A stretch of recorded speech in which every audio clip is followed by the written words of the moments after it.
Hero to some, hated by others. It's called doing your job. Well, I'm pissed the soda tax failed. Lindsay was behind that. Who needs more taxes? Taxes already go to soda, a $4 billion a year subsidy for corn syrup. That's why soda's so cheap.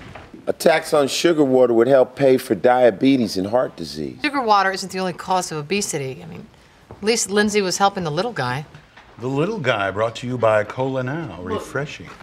Money put to good use is good. If Cola Now really cared about poor kids, they wouldn't plaster their logo all over the place. Maybe Lindsay knew deep down she was doing the devil's work, so she started using drugs. Well, except that her tox screen came back negative. Well, it only tests popular drugs, cocaine, meth, X. PCP isn't on the standard test anymore. I mean, people are jumping off bridges thinking they can fly. Okay, so maybe she thought she could breathe underwater. We prove it was an accident. Case closed, we go home. But it wasn't an accident. What? Lindsay Elding was poisoned.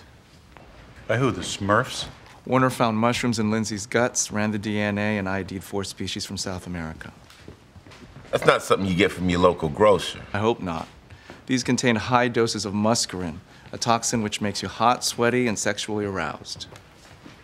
I'm hot. I'm wet. Explains why Lindsay took her clothes off. Or threw herself at a jerk like Whit Worley. Why she would jump in the fountain, but how come she drowned? Muscarine toxicity can lead to respiratory failure.